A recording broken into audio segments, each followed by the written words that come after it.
Sebelum kita mulai, saya ingin mengucapkan terima kasih banyak kepada teman-teman yang sudah bergabung sebagai member di channel yang masih berkembang ini. Dukungan kalian sangat berarti. Kalau ada yang ingin mentraktir Mimin Kopi, bisa langsung klik link Saweria di deskripsi. Tanpa berlama-lama, langsung saja kita menuju ke videonya. Di tengah reruntuhan rumah mewah yang telah menjadi puing, Atelek Port berdiri dengan ekspresi murka. Rahangnya mengeras, matanya menyala penuh amarah saat menatap pria di depannya. "Kau menghancurkan rumahku," suaranya bergetar. "Kau pikir aku akan membiarkan ini begitu saja? Aku akan menuntutmu." Hyunwoo, yang berdiri santai di hadapannya, hanya mengangkat bahu. Ia bukan orang yang datang tanpa persiapan. Dengan tenang, ia mengeluarkan kertas dan mulai membacakan daftar media yang telah Atelek gunakan untuk memanipulasi berita tentangnya. Setelah membaca beberapa nama, ia merasa malas melanjutkan. Dengan santai, ia melemparkan kertas itu ke kaki Atelek. Atelek menegang. Matanya melebar saat melihat bukti-bukti di depan matanya. Denyut amarahnya semakin kuat saat ia menoleh ke bawahannya Evan. "Kau! Ini ulahmu, bukan?" Tuduhnya tajam. Evan hanya menyeringai, seolah menikmati situasi ini. "Tuan, seharusnya Anda lebih baik pada saya setiap hari," ujarnya dengan nada mengejek. Lalu Evan menyerahkan selembar kertas lain kepada Hyunwoo. Hyunwoo meliriknya sekilas dan mendapati daftar nama guild yang telah Atelek sewa untuk melukainya. Atelek makin terkejut. Napasnya memburu sementara tangannya mengepal erat. Hyunwoo menatapnya dengan ekspresi datar. "Sejujurnya, aku ingin menguburmu dengan menyebarkan semua ini ke publik. Tapi kalau begitu, aku akan terlalu kejam." Ia menyilangkan tangan di depan dada dan tersenyum tipis. "Jadi, mari kita bertransaksi." "Aku dengar kau terobsesi mengoleksi artefak," ujar Hyunwoo. "Serahkan Giant Series yang telah kau kumpulkan selama 10 tahun. Kalau kau memberikannya padaku, aku akan melupakan masalah ini. Bagaimana?" Atelek menggertakkan giginya. Ia tahu dirinya kalah dalam negosiasi ini. Tanpa pilihan lain, ia akhirnya menyerah. Di Hong Kong, Miryong berhasil mendapatkan kompas orang buta dengan cara damai. Sangat damai. Begitu damai hingga tak ada yang bisa berkata apa-apa lagi. Hyunwoo kembali ke ruang dimensi Avi, meletakkan semua artefak yang dibutuhkan untuk menemukan The Creator. Avi menatap artefak itu tak percaya. "Aku kira ini akan memakan waktu setidaknya 1 minggu, tapi kau mengumpulkannya hanya dalam 2 hari. Hyunwoo mengangkat bahu. Semuanya berjalan lancar. Dalam hatinya, ia berpikir, murid-muridku bahkan hanya butuh 1 jam untuk mendapatkan artefak yang kuminta. "Apakah persiapannya sudah selesai?" tanyanya. Avi mengangguk. "Ya, sekarang kita hanya perlu merakitnya." Hyunwoo terkejut. "Artefak juga bisa dirakit?" Avi tersenyum tipis. "Bisa, kalau dari awal memang dirancang untuk digabungkan." Tanpa menunggu lebih lama, Avi mulai melakukan ritual penggabungan. Cahaya menyilaukan muncul dari artefak yang berkumpul di tengah ruangan. Dalam sekejap, artefak itu melebur menjadi satu, sebuah kompas orang buta dalam bentuk yang jauh lebih sempurna. Hyunwoo mengamatinya dengan kagum. Bentuk dan penjelasannya berubah. "Benar," kata Avi. "Sekarang, kau bisa pergi ke tingkat 8 hingga 35. Bagaimana caranya? Masuk ke labirin. Gunakan kompas itu, dan ia akan memandumu." Di dalam labirin, Hyunwoo melangkah masuk ke dalam labirin, mengalahkan monster-monster di sepanjang jalan dengan begitu mudahnya, hingga ia mulai merasa mengantuk. Ia mengecek kompasnya sambil mendesah. "Sebenarnya, sampai sejauh mana aku harus turun?" Kegelapan menyelimuti sekelilingnya, membuatnya kehilangan orientasi. Ia tak tahu sudah berapa lama berada di dalam labirin ini. Makanannya habis, tapi itu bukan masalah besar.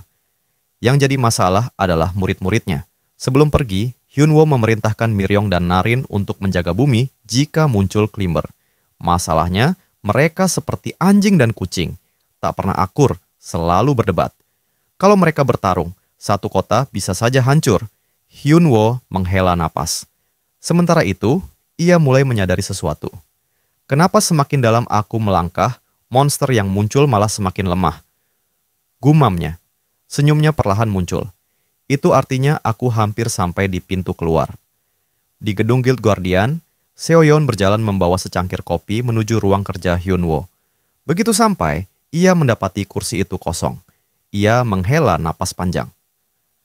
Aku sudah menyuruhnya menghubungiku sebelum pergi, tapi dia selalu bertindak semaunya. Tak ingin membuang kopi itu, ia menyerahkannya kepada Anna. Saat itu juga, matanya tertarik pada pedang di belakang Anna. Pedang itu milik Seon Kim. Anna menyadari tatapan Seo Yeon, lalu akhirnya membuka suara. "Boleh saya bertanya sesuatu?" Seo Yeon mengalihkan perhatiannya. "Tanya saja." Anna menatapnya serius. "Boleh saya tahu, kapan Hunter Seon Kim akan kembali?" Seo Yeon terdiam. Pertanyaan itu membuat sesuatu dalam dirinya bergetar. Pertempuran sengit mengguncang tingkat 835 tingkat Kekaisaran Atlante. Klimber Preta, sosok mengerikan yang berasal dari Pretagati. Di hadapannya, Duke sekaligus Swordmaster Swilots mencoba bertahan dengan pedangnya. Tetapi situasi semakin sulit. Dia monster. Swilots menggertakkan giginya. Dia yang terkuat di antara yang pernah kulihat. Matanya menyapu pasukan yang tersisa di belakangnya. Dengan suara lantang, ia berteriak, "Pasukan 1, jangan menyerah. Kalau kita tumbang, kekaisaran akan..." Sebuah serangan tiba-tiba menghantam pasukan di belakangnya. Ledakan energi membelah tanah, membuat tubuh-tubuh para prajurit terhempas tanpa daya. Swilots terkejut melihat pemandangan itu. Preta melangkah maju, matanya berkilat penuh kemenangan. "Aku sudah muak bermain-main. Sekarang, aku akan menunjukkan pencapaian yang kudapat sebagai orang terakhir yang bertahan di Pretagati." Saat Preta hendak melancarkan serangannya, suara menggelegar terdengar dari langit. "Memanjanglah, Yowie." Seketika, tongkat raksasa jatuh dari atas, menghantam tubuh Preta dengan kekuatan luar biasa. Dalam sekejap, makhluk itu hancur. Sosok pemilik tongkat itu melayang turun, mendarat dengan santai di tengah reruntuhan. Hyunwoo menatap sekeliling dan menggaruk kepalanya. "Siapa sangka pintu keluar ada di langit?" katanya santai. Melirik kompasnya, ia menggumam. "Jadi, Kekaisaran Atlante di mana ya?" Tak lama kemudian, seorang prajurit menegurnya dengan waspada. "Kau, siapa?" Di dimensi imajiner, pertempuran tak berkesudahan terus berlangsung. Sion berdiri dengan napas tersengal, tubuhnya dipenuhi luka. Pegasus lawannya tersenyum dingin dari kejauhan. "Kau sudah mati ribuan kali. Kau seperti zombie," ejek Pegasus. Sion yang baru saja bangkit kembali dari kematian menggigil. Dalam benaknya, ia merenung. "Awalnya, setiap kali mati, aku masih memiliki tekad. Tempat ini membuatku tak bisa mati, memberikanku keberanian. Aku ingin menjadi kuat, sesuai saran Kah Hyunwoo. Tapi setelah sekian lama, pikirannya mulai kabur. Berapa kali ini terjadi? Kenapa aku memegang pedang ini? Kenapa aku ingin menjadi kuat? Aku tidak tahu lagi." Dari kejauhan, Pegasus berkata, "Menyerahlah. Kau sudah mati ribuan kali, tetapi kau bahkan tidak bisa menyentuhku. Kau tidak punya kesempatan. Kembalilah." Ucapan itu mengguncang hati Sion, membawanya kembali ke masa-masa saat ia merasa lemah dan tak berdaya. Tiba-tiba, ia menghantam kepalanya sendiri, berusaha fokus. Darah mengalir dari hidungnya, tapi ia hanya mengusapnya dengan kasar. "Sampai sebelum aku mempelajari seni bela diri darimu, aku tidak akan pergi," teriaknya. Pegasus menghela napas. "Kau sudah gila, sama seperti temanmu." Ia bersiap melancarkan serangan lain dan berkata, "Majulah sekali lagi." Istana Kekaisaran Atlante Swilots memandu Hyunwoo menuju Istana Kekaisaran Atlante. Di dalam ruangan megah, Raja Atlante menyambutnya dengan penuh hormat. "Atas nama Kekaisaran, aku berterima kasih atas jasamu." Hyunwoo hanya mendengarkan setengah hati. Dalam pikirannya, ia bertanya-tanya, "Apa aku harus menjaga etika?" "Ah, sudahlah. Aku kan nggak tahu apa-apa soal itu." Ia akhirnya hanya menjawab singkat, "Iya." Raja tersenyum, meski ada kilatan getir di matanya. "Sebagai bentuk penghormatan, aku akan mengadakan pesta selama 1 minggu untuk merayakan ini." Hyunwoo mendesah. "Aku sebenarnya butuh sesuatu yang lain." Namun, Raja menggeleng. "Sayang sekali. Artefak yang kau cari, kelereng kebenaran, adalah pelindung kekaisaran. Para bawahanku tidak menyetujuinya." Hyunwoo mulai kesal. Raja melanjutkan, "Tapi, situasi bisa berubah. Jika kau bisa menyelesaikan masalah kekaisaran, mungkin aku bisa mempertimbangkannya." Hyunwoo menekan dahinya. "Aku tidak punya waktu. Aku harus segera kembali." Tiba-tiba, ia merasakan ada yang aneh dalam suasana ruangan. instingnya menegang. Tunggu, kenapa rasanya ada sesuatu yang janggal? Mengaktifkan mental access, Hyunwoo menyelami pikiran raja. Saat mendengar isi pikirannya, wajahnya langsung berubah muram. Ada baiknya memanfaatkan orang ini untuk menangani barbarian di utara. Jika dia berhasil, aku akan memberinya jabatan di kekaisaran untuk mengikatnya di sini. Jika dia menolak, aku harus mencari tahu cara membunuhnya dengan artefak itu.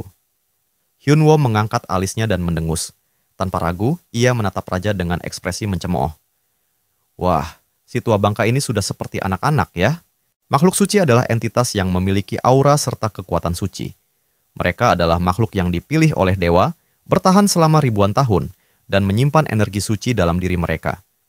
Seiring berjalannya waktu, mereka menyadari eksistensi mereka, mempelajari diri sendiri, dan akhirnya memperoleh kecerdasan yang mampu menandingi, bahkan melampaui manusia.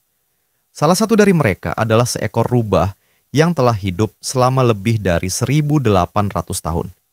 Kini, setelah menjadi makhluk suci, ia memiliki satu tujuan, mendapatkan tahta di tingkat ke-9. Rubah itu menatap portal dimensi di hadapannya. Saat hendak menyentuhnya, ia tersentak oleh energi magis yang mengalir darinya. Bukan hanya sekali, tetapi berkali-kali. Ada sedikit keraguan di benaknya, namun ia segera memantapkan diri. Demi posisiku di atas tahta, tanpa ragu ia melangkah masuk. Begitu tiba di dimensi baru, ia langsung dihadapkan pada pemandangan yang mengejutkan. Di hadapannya, pertarungan dahsyat tengah berlangsung antara Miryong dan Narin. Kedua, sosok itu saling bertukar serangan dengan kekuatan yang mengguncang seluruh wilayah. Climber itu merasakan keringat dingin mengalir di tubuhnya. Tempat ini terlalu berbahaya. Aku harus kabur dari sini. Namun, sebelum ia bisa bergerak lebih jauh, pertarungan antara Miryong dan Narin mendadak terhenti. Kedua petarung itu menoleh ke arahnya dengan tatapan tajam. Begitu melihatnya, Miryong dan Narin tampak saling berebut untuk melawannya. Dia milikku, seru Miryong. Tidak, aku yang akan membunuhnya, balas Narin. Tanpa pikir panjang, Climber itu langsung berbalik dan lari secepat mungkin. Di tempat lain, tepatnya di tingkat ke-8, Hyunwoo berdiri di hadapan Raja Atlante dengan ekspresi tidak senang. Ada 3 alasan yang membuatku kesal, katanya sambil menatap tajam. Ia mulai melangkah maju, tatapannya tidak pernah lepas dari raja. Pertama, aku sudah menangani Climber yang mengancam kekaisaran ini dan benua ini, tapi kau malah ingin memanfaatkanku. Kau pikir aku tidak tahu kalau kau ingin menjebakku? Aku bisa membaca pikiran orang, tahu. Langkahnya semakin dekat. Kedua, kau berusaha menahanku di sini dengan imbalan hadiah murahan. Belum sempat ia melanjutkan, Swilots, Sang Duk, dan Swordmaster langsung menghadangnya dengan pedang. Hyunwoo tidak berhenti. Di dunia ini, kelas sosial mungkin adalah segalanya. Hadiah yang kau tawarkan pasti sangat berharga bagi mereka. Ia mengulurkan tangannya ke arah pedang Swilots, lalu menghancurkannya dengan tangan kosong. Tapi aku bukan berasal dari dunia ini, bodoh. Swilots terkejut. Namun, sebelum ia bisa berkata apa-apa, Hyunwoo melanjutkan. Dan yang ketiga, Swilots mencoba membela rajanya. Tuan Hyunwoo Kim, kami berterima kasih atas bantuan Anda, tetapi hentikan kebodohan ini. Hyunwoo hanya tersenyum kecil. Kita bisa bicara baik-baik, jadi kalian pasti salah paham. Saat mengatakan itu, tubuhnya mulai dikelilingi oleh petir merah yang berkilat-kilat. Tapi, apa kalian pikir kalian bisa bernegosiasi denganku? Ketegangan di ruangan semakin memuncak. Pada akhirnya, Hyunwoo mendapatkan artefak yang ia cari, clearing kebenaran kelas S+. Saat hendak pergi, Swilots mendekatinya lagi. Sudah kubilang, kau tidak perlu mengantarku. Apa kau memata-mataiku? Hyunwoo meliriknya tajam. Swilots menggeleng. Mana mungkin, aku hanya ingin meminta maaf. Anda yang telah menyelamatkan kekaisaran, tetapi terlihat begitu marah. Hyunwoo menggaruk kepalanya, mendesah. Minta maaf? Ah, sudahlah. Jangan dipikirkan. Ia berbalik dan bersiap pergi. Sampai jumpa, jaga dirimu. Sebelum pergi, ia melemparkan sesuatu ke arah Swilots. Swilots menangkap benda itu dan menatapnya. Ransum makanan perang. Tak lama setelah itu, Hyunwoo memerintahkan tongkatnya untuk memanjang. Dalam sekejap, tubuhnya melesat ke angkasa. Di dimensi imajiner, Sion baru saja mengalami kematian lagi. Pegasus berdiri di hadapannya dengan ekspresi dingin. "Apa kau tahu?" katanya sambil menatap Sion yang baru bangkit kembali. "Hyunwoo Kim, pada titik ini sudah bisa menyerangku. Tapi bagaimana denganmu? Setelah semua ini, setelah mati berkali-kali, apa yang sudah kudapatkan?" Pegasus melanjutkan, "Progresmu sangat lambat. Bisa dibilang tidak ada perkembangan." Sion mengangkat kepalanya dan menatap Pegasus. "Tapi itu artinya aku ada perkembangan, bukan? Kalau aku mati 100.000 kali, bukankah aku bisa menjadi seperti Kak Hyunwoo?" Pegasus tersenyum tipis. "Kau keras kepala, tapi sayangnya kekuatan petir tidak cocok untukmu. Tanpa sifat keras kepalamu, kau hanyalah orang bodoh. Tapi jangan khawatir." Pegasus mengambil kuda-kuda. "Di dunia ini ada seni bela diri lain yang cocok untuk orang bodoh sepertimu." Sion tersenyum kecil. Pegasus melanjutkan, "Aku tidak akan mengajarkanmu seni bela diri, tapi aku akan mengajarkanmu satu teknik." Aura di sekeliling Pegasus berubah. "Sebelum aku menjadi climber, sebelum aku disebut Pegasus, aku pernah bertemu seorang pria. Tatapannya tajam. Dia pria yang mengenaskan, tapi dia sangat kuat. Ia mengangkat pedangnya, lalu berkata, 'Aku akan mengajarkanmu sikap pertama dari Divine Light Sword.' Di dalam labirin, sebuah party tengah melakukan raid. Salah satu anggota party, seorang wanita, menunjuk ke arah sekelompok monster yang tampak berlarian. Aku tidak tahu apakah monster bisa berekspresi," katanya, "tapi mereka kelihatan ketakutan. Benar saja, monster-monster itu tampak panik. Tiba-tiba, serangan dahsyat menghantam mereka, menghancurkan mereka dalam sekejap. Serangan itu berasal dari tongkat Hyunwoo. Hyunwoo mengayunkan tongkatnya dengan santai. Saat menyadari ada manusia di dekatnya, ia tersenyum lebar. 'Eh, ada orang?' Ekspresinya terlihat senang. Tak lama kemudian, ia mengangkat kedua tangannya. 'Akhirnya, aku kembali ke tingkat ke-9. Hyunwoo akhirnya tiba di rumahnya. Ia tidak menyangka bahwa ia telah pergi selama 2 minggu. Saat baru saja ingin bersantai, Miryong tiba-tiba menghampirinya dan menyerahkan kelereng energi Gumiho. Saat menerima benda itu, perhatian Hyunwoo teralihkan oleh seorang wanita yang disekap tak jauh darinya. Ia langsung bertanya, "Apakah dia seorang climber?" Miryong mengangguk dengan antusias. "Benar, dia climber." Hyunwoo yang penasaran bertanya bagaimana cara mereka melakukannya. Namun, bukannya mendapat jawaban yang jelas, ia malah disuguhi perdebatan sengit antara Miryong dan Narin. Keduanya saling berebut menjelaskan siapa yang lebih berperan dalam menangkap sang Gumiho. Hyunwoo hanya bisa menghela napas. Tanpa berkata banyak, ia memanggil Miryong untuk memberikan penjelasan yang lebih jelas. Miryong akhirnya menjelaskan bahwa Asosiasi Hunter Internasional meminta bantuan mereka untuk menangani seorang climber yang akan datang. Mereka berdua pun pergi untuk menangkapnya. "Memang ada sedikit kerusakan," kata Miryong. Hyunwoo mengangkat alis, lalu menunjukkan berita di ponselnya. "Sedikit kerusakan?" Layar ponsel itu menampilkan laporan tentang kehancuran besar di beberapa wilayah. Miryong dan Narin hanya bisa terdiam, tidak berani membantah. Di tengah suasana itu, Gumiho yang sejak tadi disekap, tiba-tiba melepaskan perban di mulutnya. Dengan air mata mengalir di wajahnya, ia berteriak, "Biarkan aku hidup, aku tidak berdaya tanpa kelereng energi. Aku tidak bisa apa-apa." Hyunwoo menatapnya dengan tatapan bingung. Dalam hatinya, ia bertanya-tanya, "Seorang climber memohon untuk dibiarkan hidup?" Sang Gumiho melanjutkan, "Sekarang aku hanyalah seekor rubah dengan banyak ekor dan sedikit ilmu sihir. Itu saja." Hyunwoo menoleh kepada Miryong dan Narin. "Jadi, kenapa kalian membiarkannya hidup?" Narin menjawab, "Miryong mengganggu ketika aku mau membunuhnya." Miryong langsung membalas, "Apa maksudmu? Aku tidak pernah seperti itu." Perdebatan kembali terjadi. Hyunwoo hanya bisa menggelengkan kepala. Ia berpikir, jangan-jangan mereka gagal membunuhnya karena mereka ingin jadi orang pertama yang melakukannya. Tatapan tajamnya kembali tertuju pada Gumiho. "Kalau kau mau hidup, katakan semua yang kau ketahui tentang menara." Gumiho awalnya enggan menjawab. "Menara itu luas, kau harus bertanya lebih detail." Hyunwoo mengepalkan tinjunya. Seketika, Gumiho pun menyerah. Dengan suara gemetar, ia menjelaskan semua yang ia ketahui, sedetail mungkin. Setelah mendengar semua itu, Hyunwoo berpikir keras. "Selain info yang sudah ku ketahui, ada hal lain yang benar-benar berguna. Ia kembali bertanya, jadi alasan climber mendaki menara adalah untuk mendapatkan prestasi. Gumiho mengangguk. Benar, mereka yang mendaki dan berhasil duduk di atas tahta akan diakui. Hyunwoo semakin penasaran. Prestasi itu sebenarnya apa? Gumiho menjelaskan. Singkatnya, seseorang bisa memiliki satu kekuatan yang diinginkan. Hyunwoo mengernyit. Rumit juga, tapi kenapa mereka sampai rela mempertaruhkan nyawa hanya untuk itu? Gumiho menggeleng. Prestasi bukan hanya sekadar kekuatan, bisa dibilang seperti harapan. Ia kemudian bertanya, kau tahu tentang goblin, bukan? Hyunwoo mengangguk. Jika goblin mendapatkan prestasi Dewa Pedang, maka ia bukan hanya bisa menggunakan kekuatan Dewa Pedang.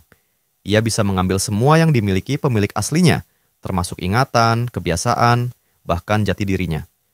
Hyunwoo terdiam. Dalam hatinya, ia berpikir, kalau begitu, seseorang bisa mendapatkan prestasi Pegasus tanpa harus bersusah payah. Orang-orang pasti menginginkannya. Sementara itu, Gumiho menatapnya dengan wajah penuh harap. Aku sudah mengatakan semuanya. Kau akan membiarkan aku pergi, bukan? Hyunwoo tersenyum santai. Aku tunda dulu hal itu. Gumiho terkejut.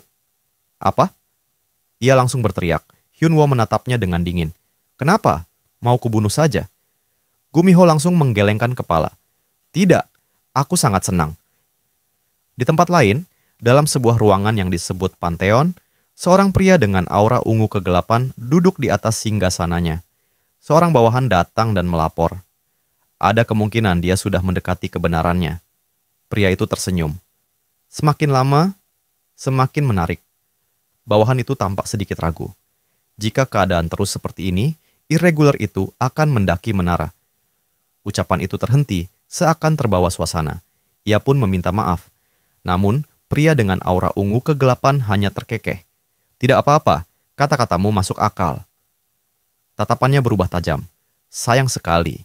Padahal aku ingin melihat sejauh mana irregular itu bisa bergerak. Tapi sekarang, turunkan sang penakluk. Sementara itu, di dalam ruang dimensi, Ave tengah memegang kelereng kebenaran. Betul, ini adalah kelereng kebenaran yang kumaksud. Jika waktu penggunaannya habis, kau bisa mengetahui tentang kreator. Hyunwoo mengambil kelereng itu. Kalau begitu, aku tinggal menanyakan siapa yang mengurungku di dalam menara tutorial. Avi menjawab dengan polos. Ah, betul juga. Hyunwoo menyeringai. Tentu saja, aku juga berniat menangani kreator itu. Namun, sebelum melanjutkan, ia bertanya, bolehkah aku membiarkan seorang climber hidup? Avi menatapnya dengan bingung. Kenapa tiba-tiba bertanya seperti itu? Hyunwoo menjelaskan kronologi tentang Gumiho. Avi tampak berpikir sejenak. Aku juga tahu ada climber yang datang. Awalnya, kekuatannya sangat besar.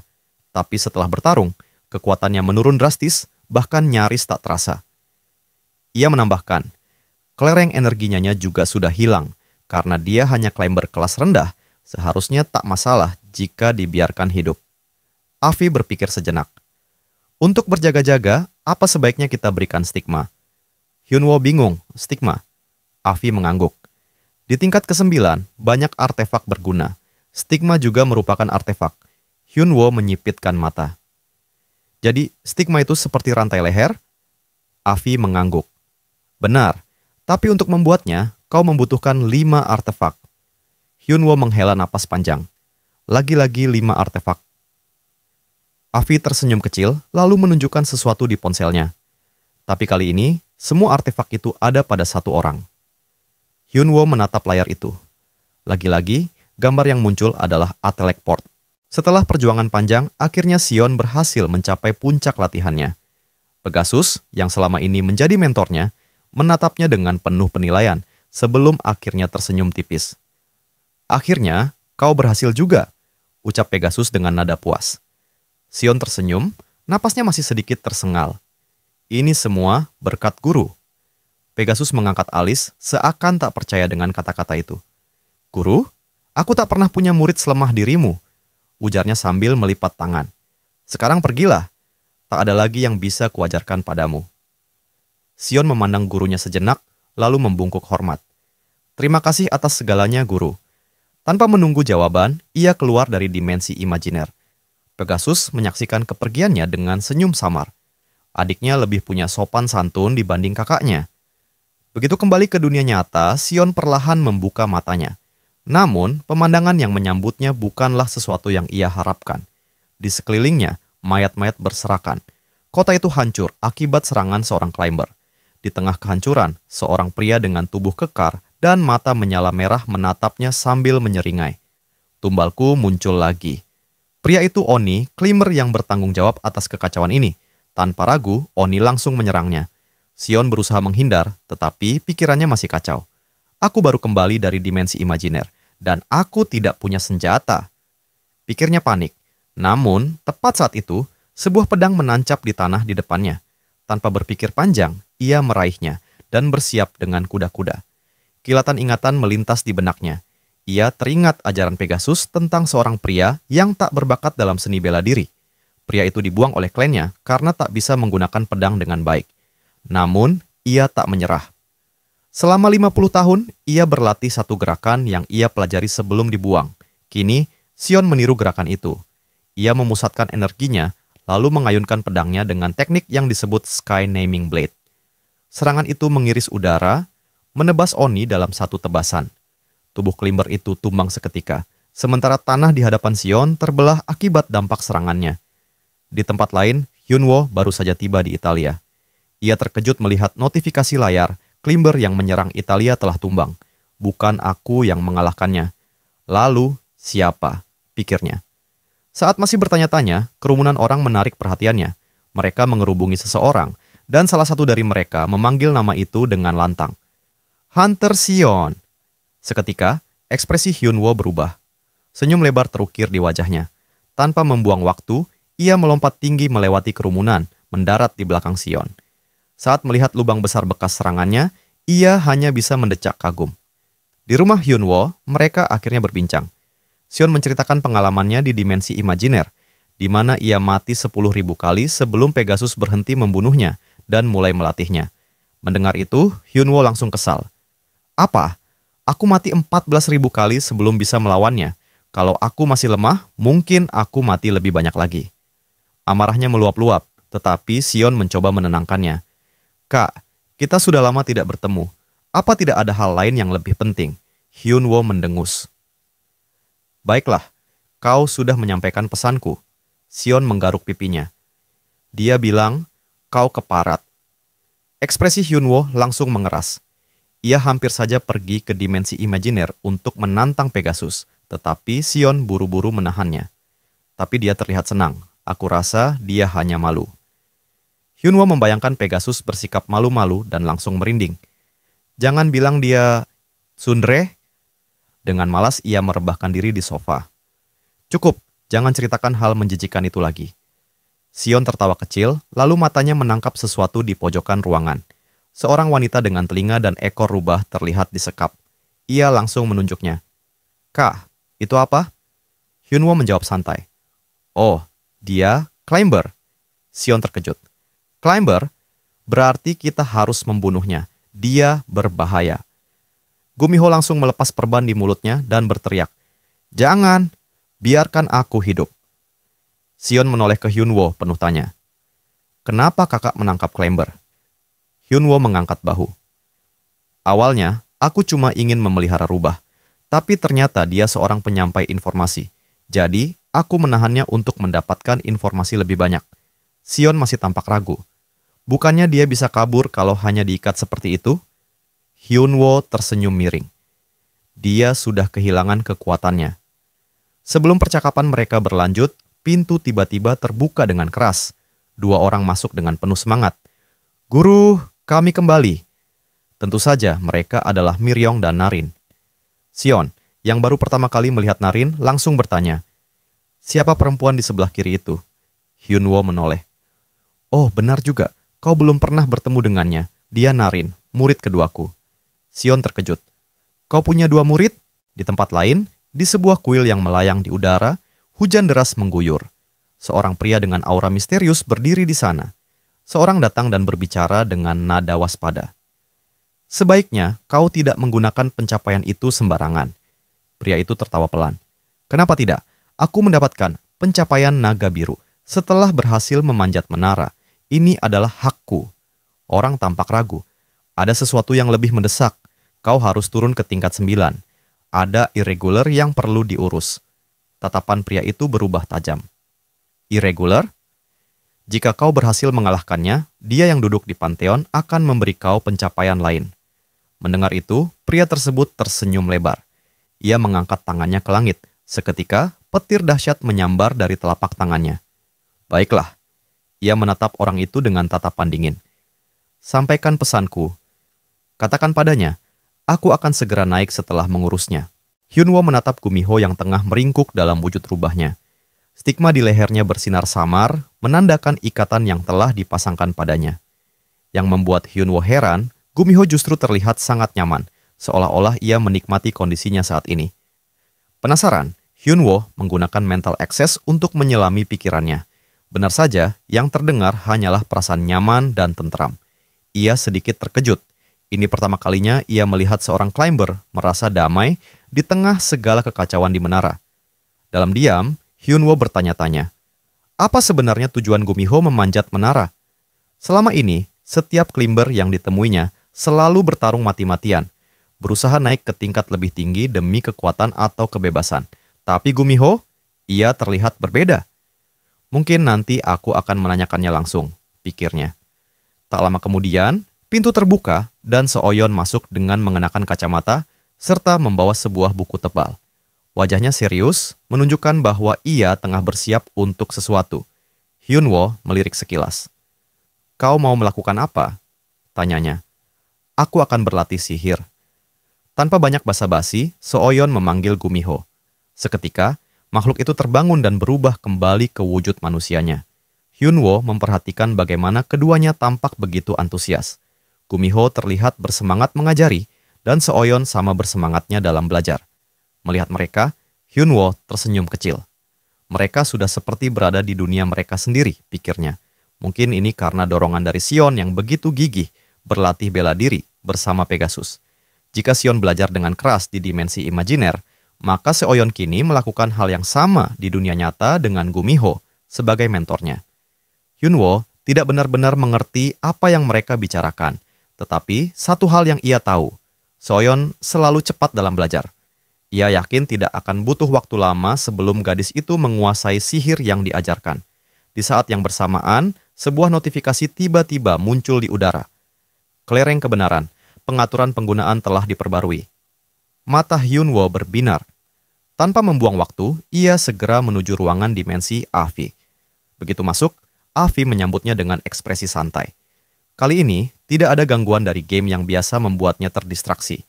Hyunwoo mengabaikannya dan langsung menyerahkan kelereng kebenaran. Avi menerima benda itu dan mulai melakukan ritualnya. Hyunwoo memperhatikan setiap gerakan Avi dengan saksama. Namun, ada sesuatu yang membuatnya bingung. Bahasa yang digunakan Avi terdengar asing, berbeda dari apapun yang pernah ia dengar sebelumnya. Tiba-tiba, cahaya menyilaukan meledak dari kelereng. Sebuah notifikasi muncul. Kekuatan tersembunyi artefak telah terbuka. Efisiensi penggunaan kelereng kebenaran meningkat 500%. Hyunwoo membelalakan mata. Apa? Avi menghela napas. Ini adalah cara sebenarnya untuk menggunakan kelereng kebenaran. Jika kau menggunakan bahasa asli yang telah dienkripsi ke dalamnya, kau bisa memaksimalkan efisiensinya. Ia melanjutkan, aku baru bisa mengetahuinya karena status otoritimu meningkat. Sekarang, informasi yang dulu tidak bisa dibaca mulai muncul. Notifikasi lain muncul. Mulai sekarang, setiap perkataan yang kau ucapkan akan dianggap sebagai pertanyaan yang harus dijawab oleh kelereng kebenaran. Hyunwoo menatap kelereng itu lekat-lekat. Ada begitu banyak pertanyaan yang ingin ia tanyakan, tetapi hanya satu yang langsung terlintas di benaknya. Ia mengambil napas dalam, lalu berkata, siapa orang brengsek yang mengurungku di menara tutorial? Keheningan. Tidak ada jawaban. Hyunwoo mulai kesal. Ia meraih kelereng itu, berniat membantingnya ke lantai. Namun, sebelum sempat melakukannya, Ave dengan sigap menahannya. Tiba-tiba, segalanya berubah. Hyunwoo merasakan tubuhnya terhisap oleh kekuatan tak kasat mata.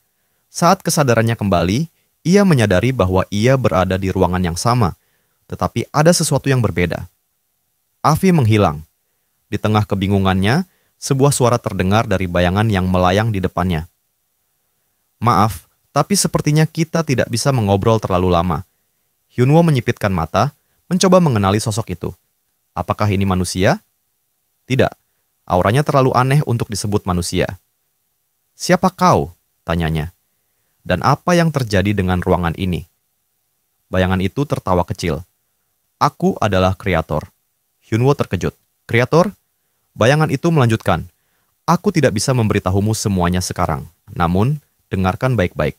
Carilah menara yang telah kubangun. Gunakan sumber Akcheon, dan saat itu tiba, aku akan memberitahumu kebenaran yang berkaitan denganmu. Hyunwoo mengepalkan tangan. Kau bisa saja memberitahuku sekarang, bukan? Suara itu terdiam sejenak, lalu berkata, Akulah yang mengurungmu di menara. Hyunwoo membelalakkan mata. Carilah aku, Hyunwoo Kim. Seketika, bayangan itu menghilang. Hyunwoo berlari, mencoba mengejarnya, tetapi dimensi di sekitarnya tiba-tiba pecah. Saat kesadarannya kembali, ia mendengar suara Avi yang memanggilnya berulang kali. Guardian, kau baik-baik saja. Ia membuka matanya, masih diliputi kebingungan.